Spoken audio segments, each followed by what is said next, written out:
Hello everyone, लक्ष्य crash course में पुनः आपका स्वागत है।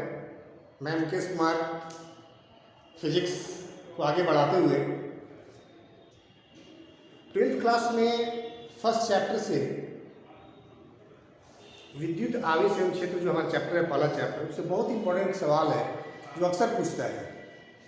इसमें सवाल पूछता है विद्युत फ्लक्स को परिभाषित करें, गॉस के प्रमेय को सत्यापित करें, लिखें एवं सत्यापित करें।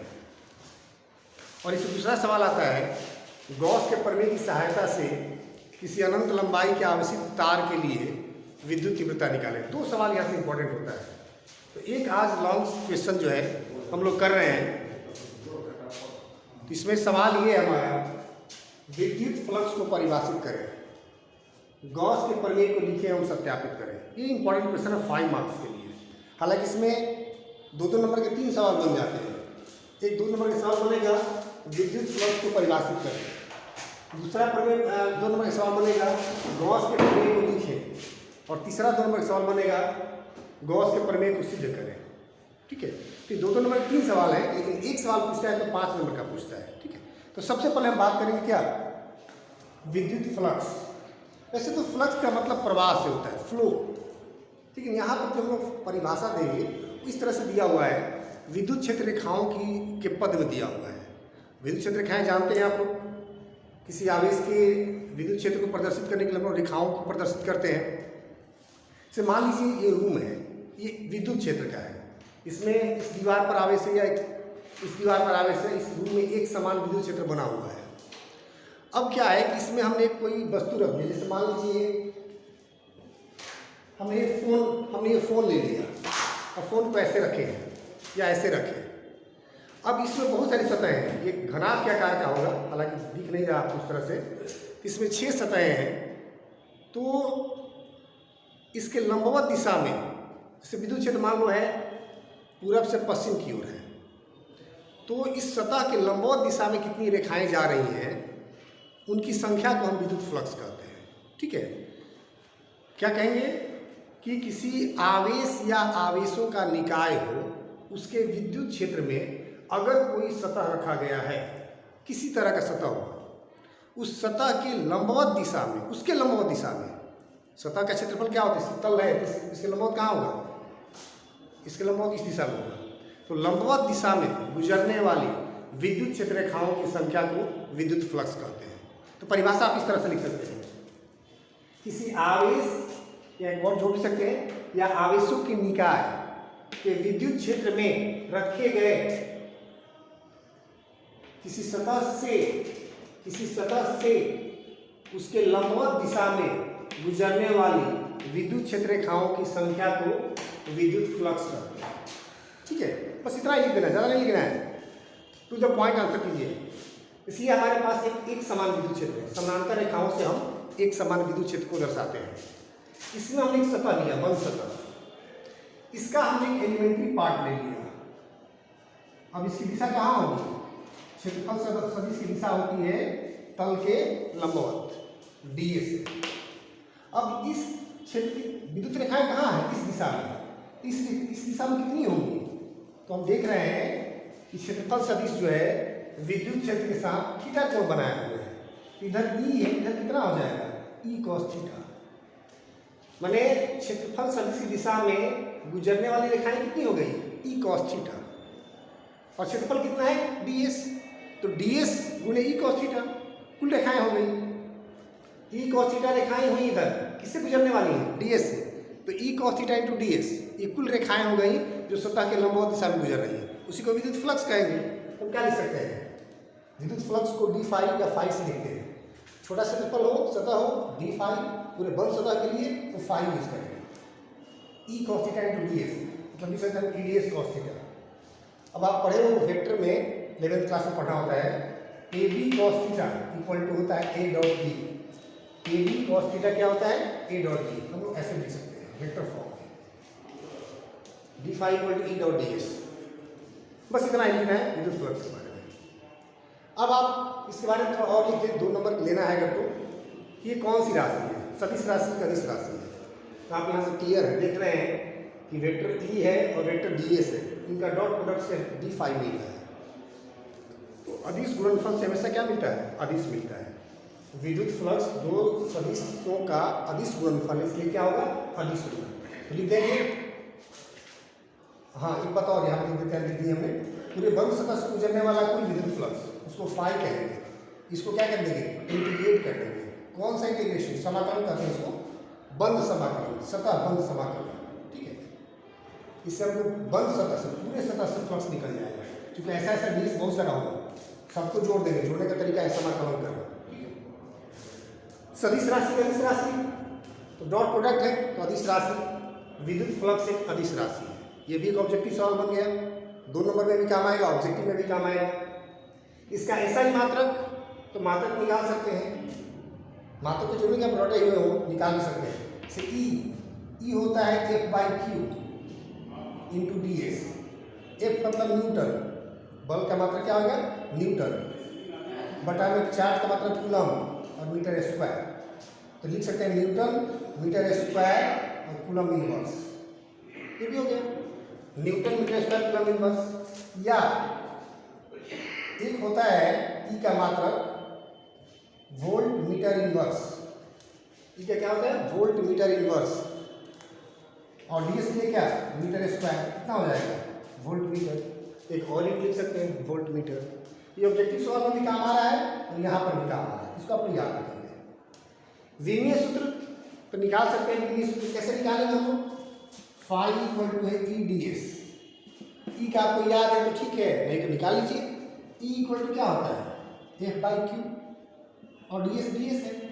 एफ मतलब एफ का तो याद होगा, बल की गुना तो याद होगी, mL/T इनवर्स 2 बटा में चार्ज के लिए AT और डी एस के लिए एल स्क्वायर।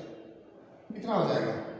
m और L square, L cube, T -2 और ये 1 ऊपर जाएगा, ये माइनस हो जाएगा, -3, और ए है ना, ये ऊपर जाएगा तो माइनस हो जाएगा। इस तरह से आप निकाल सकते हैं। मैंने लिखा है यहाँ पर mL/3 T inverse 3 A inverse होता है, ठीक है। ये भी एक नंबर का ऑब्जेक्टिव सवाल भी हो गया कि फ्लक्स की बीमा क्या होती है। उसके बाद ये 2 नंबर सवाल पूरा हो गया। क्या? विद्युत फ्लक्स को परिभाषित करके हमने परिभाषित किया, फॉर्मूला भी लिख दिए, सदिश के अदिश ये भी लिख दिए, मात्रक लिख दिया, हमने बीमा लिख दिया। इतना कंप्लीट हो गया आपको 2 नंबर के लिए। और इसमें बहुत सारे सवाल, आपको 3 सवाल, सदिश के अदिश, मात्रक और बीमा, 3 सवाल यहाँ से ऑब्जेक्टिव बन गए आपके। इस तरह से आप इसको तैयार करना है। इस अगला सेक्शन है गॉस के प्रमेय को लिखिए। गॉस का प्रमेय, तो गॉस का प्रमेय क्या है? इसका स्टेटमेंट उसको याद कर लेंगे। गॉस कहते हैं कि मान लो कोई विद्युत क्षेत्र है, किसी आवेश या निकाय का विद्युत क्षेत्र है, उसमें कोई बंद सतह रखा हुआ है, तो बंद सतह से रेखाएं गुजरेंगी, विद्युत क्षेत्र रेखाएं, मतलब विद्युत फ्लक्स गुजरेगा। तो कहते हैं किसी बंद सतह से गुजरने वाला कुल विद्युत फ्लक्स उस बंद सतह द्वारा, जिसको गॉसियन सतह भी कहते हैं, उस बंद सतह द्वारा घेरे गए कुल आवेश के 1/ε0 गुना होता है। बस उनका स्टेटमेंट याद रख लेंगे। क्या लिखेंगे? किसी आवेश या आवेशों के निकाय के विद्युत क्षेत्र में रखे गए किसी बंद सतह से गुजरने वाला कुल विद्युत फ्लक्स उस बंद सतह द्वारा घेरे गए कुल आवेश के 1/ε0 गुना होता है, ठीक है। कुल फ्लक्स को कैसे लिखेंगे? फाई से। फाई बराबर क्या आ जाएगा? बंद सतह द्वारा घेरा गया कुल आवेश मतलब Q in बटा में ε0। ये स्टेटमेंट है, ये मैथमेटिकल गणितीय रूप हो गया। अब देखिए यहाँ पर फाई को हम लिखे हैं E.ds, तो चाहे तो दूसरे फॉर्म में लिख सकते हैं E.ds close surface integral equal to Q in by ε0। ये भी 2 नंबर का सवाल हो गया। गॉस के प्रमेय को लिखे, तो गॉस के प्रमेय को लिखेंगे, उसे गणितीय रूप लिख देंगे। अब हम लोग इसको सत्यापित करेंगे, देखते हैं आगे। तो हम लोग गॉस के प्रमेय को सत्यापित करेंगे। सत्यापित करने के लिए हम लोग करना क्या, 2 तरह सत्यापित कर सकते हैं। एक तो होता है कि नियमित आकार के सतह के लिए और एक अनियमित आकार के सतह के लिए। तो हम लोग जनरली अनियमित आकार की सतह के लिए करेंगे, प्रूफ करेंगे। तो मान लेते हैं कि कोई बंद सतह है। पहली बात है, गॉस का प्रमेय बंद सतह के लिए लागू होता है, ध्यान रखिएगा।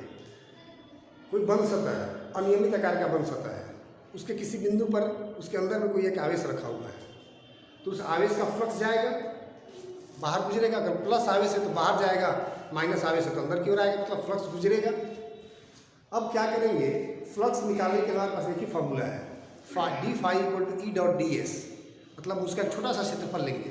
देखिए हमने क्या किया है, हमने एक बंद सतह लिया, ठीक है, इसका एक हमने अवयव सतह लिया, क्षेत्रफल लिया। सतह की दिशा क्या होती है, तल की लंबाई, कितना है ये ds। इससे r दूरी का कोई बिंदु है O, इस पर हमने घन आवेश ले लिया। इस आवेश की तीव्रता होगी, तीव्रता कहाँ होगी, धन आवेश है तो आवेश से दूर की होगी, जानते हैं, हम पढ़े हैं। हम देख रहे हैं कि क्षेत्रफल सदिश जो है विद्युत क्षेत्र के साथ थीटा कोण बना रहा है। तो हम क्या करेंगे, हमारा पहला काम होगा कि इस अवयव क्षेत्रफल से कितना फ्लक्स गुजर रहा है ये पता करेंगे। तो सत्यापन के लिए हमने क्या माना कि किसी अनियमित आकार के बंद सतह से नहीं 80 करते हैं, किसी बंद सतह से r दूरी के, बंद सतह से r दूरी के किसी बिंदु पर कोई आवेश क्यों रखा गया है, एक हमने आवेश यहाँ पर क्यों रख दिया, उस सतह के किसी अवयव क्षेत्रफल ds से, तो क्षेत्रफल सदिश कर देते हैं, से गुजरने वाला फ्लक्स, विद्युत flux D phi E dot D S होता है। डी फाई क्या होता है, ई डॉट डी एस, कितना हो जाएगा, E D S cos theta, ठीक है। अब यहाँ पर ई क्या है, तो ई जो है ना, इस आवेश का विद्युत क्षेत्र है, कहाँ पर, सतह पर। सतह कितना दूर है, तो r दूरी पर है। हम लोग पढ़े हैं किसी बिंदु आवेश के कारण r दूरी पर विद्युत क्षेत्र की तीव्रता का फॉर्मूला क्या होता है, ना ई सतह पर विद्युत क्षेत्र की तीव्रता है, ई का मान कितना हो जाएगा, 1/4 pi epsilon q by r square. और इस ई का मान यहाँ रख देंगे, तो डी फाई कितना हो जाएगा, 1/4 pi epsilon q by r square into D S cos theta. ये फ्लक्स हो गया। इस तरह से अरेंज कर रहे हैं हम, क्यों यहाँ चले आए, q/4 पाई एप्सिलॉन, क्या बच गया हमारे पास, D S cos theta by r square. अब ये जो है ना डी एस कॉस थीटा जो है ना, कॉस थीटा का अवयव है, मतलब अवयव क्षेत्रफल हो गया। अवयव क्षेत्रफल बटा में त्रिज्या का स्क्वायर, एक टर्म होता है, इसको कहते हैं क्या, घन कोण। क्षेत्रफल बटा त्रिज्या का स्क्वायर क्या होता है, घन कोण होता है। ये हो गया घन कोण। इसको लिखते हैं कैसे, डी ओम से। देखिए लिखे हुए हम यहाँ पर, जहाँ D S cos theta by r square जो है ये क्या है, डी ओम है, घन कोण है, ठीक है। तो इसको हम घन कोण कर देंगे, तो क्या बच जाएगा हमारा, D phi equal to q/4 pi epsilon into D ओम। ये किसके लिए हुआ, अवयव क्षेत्रफल के लिए, एक छोटे से क्षेत्रफल के लिए हुआ। हमको लागू करना गॉस का प्रमेय, तो पूरे क्षेत्रफल से फ्लक्स निकालना होगा, मतलब बंद सतह से, अतः पूरे बंद सतह से गुजरने वाला कुल विद्युत फ्लक्स कैसे निकालेंगे, तो इंटीग्रेट कर देंगे। ऐसा क्षेत्रफल बहुत सारा होगा, सबको जोड़ देंगे। जोड़ने का तरीका क्या है, समाकलन करना, समाकलित करना, ठीक है। कैसा, क्लोज समाकलन और सतह समाकलन, कितना हो जाएगा, q/4 pi epsilon into D ओम। अब देखिए q/4 पाई एप्सिलॉन जो है ये नियतांक है, ये बाहर आ जाएगा, हमने बाहर ले लिया, डी ओम का इंटीग्रेशन होगा, ठीक है। q/4 पाई एप्सिलॉन, डी ओम क्या है, घन कोण। घन कोण था एक छोटे से क्षेत्रफल के लिए, और पूरे किसी भी बंद सतह का कुल घन कोण जो होता है, घन कोण समझ रहे हैं, घन कोण का मतलब होता है किसी सतह द्वारा उसके केंद्र पर बनने वाला कोण। जैसे कुल्फी देखे हैं ना, कुल्फी वाला जो जिसको हम लोग आइसक्रीम खाते हैं, वो सतह जो केंद्र पर गोल वाला कोण बनाता है उसी को घन कोण कहते हैं, ठीक है। तो घन कोण का कुल मान जो होता है किसी भी सतह के लिए वो 4 पाई होता है। कितना होता है, 4 पाई। तो हमारा क्या मिल गया, q/4 पाई एप्सिलॉन इंटू 4 पाई, 4 पाई से 4 पाई कैंसिल हो जाएगा, तो क्या बच गया, 5/q/एप्सिलॉन। यही हमारा क्या था, गॉस का प्रमेय। गॉस का प्रमेय क्या था, किसी बंद सतह से गुजरने वाला कुल विद्युत फ्लक्स उस सतह द्वारा घेरे गए कुल आवेश के 1/एप्सिलॉन गुना होता है। हमने प्रूफ कर दिया। तो यहाँ पर ये जो हमने आज सवाल देखा, ये बहुत इंपॉर्टेंट सवाल है। इससे बहुत तरह के सवाल पूछे जाएंगे, short answer question, long answer question और ऑब्जेक्टिव। अगर आप इस वीडियो को बार बार देखेंगे, अच्छे से तैयार कर लेंगे, तो मुझे नहीं लगता है कि गॉस के प्रमेय से ये सवाल छूटने जा रहा है आपको। देखिए इसमें क्या क्या मिला, विद्युत फ्लक्स की परिभाषा मिल गई, मात्रक मिल गया, बीमीय सूत्र मिल गया, गॉस का स्टेटमेंट मिल गया, उसका प्रूफ मिल गया। तो ये तीनों एक साथ मिला देंगे तो 5 नंबर सवाल बनता है। अलग अलग 2-2 नंबर सवाल है और ऑब्जेक्टिव सवाल इसमें बहुत सारे हैं। तो मैं उम्मीद करूंगा कि आप लोग इसको अच्छे से देखेंगे और इसको अच्छे से तैयार कर लेंगे। धन्यवाद।